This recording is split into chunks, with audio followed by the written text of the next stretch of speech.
దాంట్లో ఒక చింత చెట్టు ఉండేది, పెద్ద చింత చెట్టు. ఆ చింత చెట్టు కింద ఒక గుడిసె అది ఎప్పుడో తీసుకున్నా. అది కడిగించుకొని నా దగ్గర భద్రంగా పెట్టుకున్నా. అక్కడ డాబా ఇవన్నీ నాకు ఇప్పుడు కాదు, నా పెళ్ళైన దగ్గర నుంచి, నా పెళ్ళిగా దగ్గర నుంచి కూడా అది ఒక లోటు.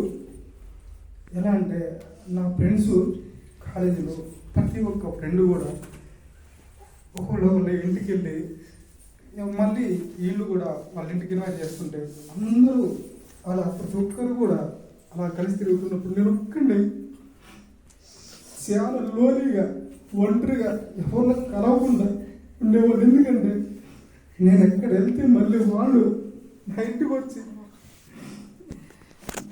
మా యొక్క విలువ తగ్గిపోయినట్టుగా వాళ్ళు నన్ను మళ్ళీ సులభంగా చూస్తారేమని చెప్పి నేను రాలేను రా మీళ్ళకి అని చెప్పి నాలో నేను ఎంత వేదన పడ్డాను. నా పెళ్ళికి కూడా నా ఫ్రెండ్స్ వస్తున్నంటే ఇక్కడ వద్దురా అని చెప్పి పెళ్ళికి అక్కడ గొల్లగూడ రమ్మని పిలిచి, నిజంగా నా చిన్నప్పటి నుంచి కూడా ఇది ఒక కళ. కానీ దేవుడు ఈ కళను ఈరోజు నెరవేర్చింది.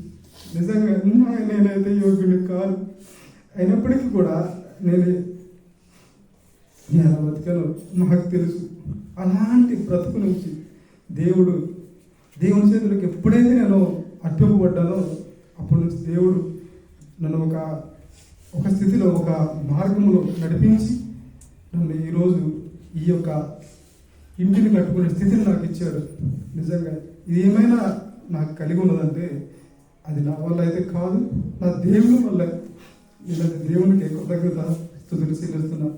ఎందుకంటే హైదరాబాద్ పోయి ప్రతి ఒక్కరు కూడా ఎంతో ఎంజాయ్ జరగాలి, అక్కడ ఉన్నటువంటి ఆ కల్చర్కి, అక్కడ ఉన్నటువంటి వాతావరణానికి ఎంతో ఆహ్లాదంగా సంతోషంగా గడపాలని ఎంతోమంది అనుకుంటారు. కానీ నిజంగా మీరు నమ్ముతారు నమ్మరు, కానీ మేమైతే అంటే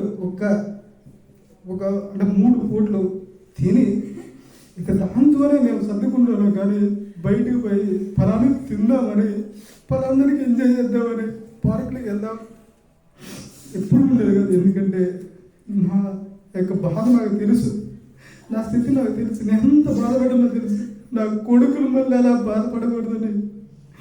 ఏమో నాకైతే కరోనా వచ్చినప్పుడు ఇద్దరికీ వచ్చింది. కరోనా వచ్చినప్పుడు ఎవరికి ఫోన్ చేయలేదు, ఎవరికి చెప్పలేదు. నా పిల్లలు దగ్గర కొరగొడ ఉన్నారు, మా అత్తకు కూడా చెప్పలేదు.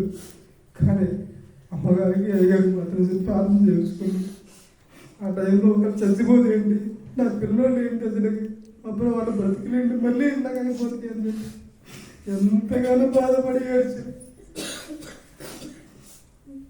ఏమో ఇలాగా ఉంటే ఇప్పుడు సరిపోతే నా పిల్లలకి ఒక గృహం ఉండాలి, వాళ్ళు భద్రంగా వాళ్ళు గుండె మీద చేసి పడుకోవాలి, ఇది నా ఇల్లు అని వాళ్ళకి ఒక ఇంటి అయితే ఏర్పాటు చేయాలనేది ఆశ అప్పటి నుంచి బలంగా ఇదైంది. డబ్బులైతే లేవు, మాకు ఇంటికి సరిపోయిన డబ్బులైతే లేవు, కొన్నే ఉన్నాయి. కానీ ఏదైతే చేద్దాం, బతికినంత కాలం తీర్చుకోగలము.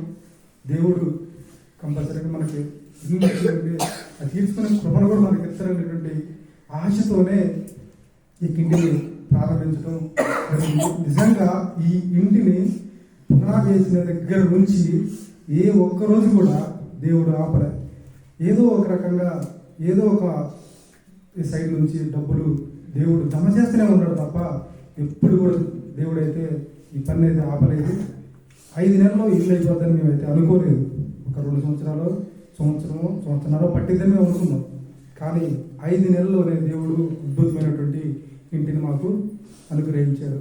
కానీ దేవుడే మాకు మా బామ్మర్ది అవినాష్ని ఏర్పాటు చేసి తన ద్వారా మాకు కొన్ని మాకు బయలుపరుస్తూ, ఆయన ఒక మోటివేషన్ చేస్తూ, ఇట్లా ఇద్దరం మాట్లాడుకుంటూ మేము ముందుకు వెళ్ళాం. మాకు కూడా దేవుడు ఎంతగానో తోడుకుంటూ మంచి జ్ఞానాన్ని ఇచ్చాడు. మాకంటూ పెద్దవారు మేమే అని ముందుకు నడిచారు. మాకంటే చెప్పేవారు ఎవరు లేరు. ఎందుకంటే ఎవరిని అడిగినా కానీ ఏమో మళ్ళీ ఏదో అనుకుంటారనేటువంటి ఆలోచన, మళ్ళీ ఎందుకు వాళ్ళని ఇబ్బంది పెట్టేటువంటి మనసు కూడా మాకు అనిపించి ఏదైతే అయింది అని చెప్పేసి మేము ముందుకు సాగాం. మాకైతే దేవుడే ముందుకు నడిపించి ఈరోజు ఇంత అద్భుతమైనటువంటి గృహాన్ని మాకు ఇచ్చారు. దేవునికి కృతజ్ఞత చెప్పుకుంటున్నాను. దేవునికి వందనాలు. సాక్ష్యం చెప్పేటువంటి అవకాశం ఇచ్చినటువంటి అయ్య గారికి సంఘానికి హృదయపూర్వక వందనాలు.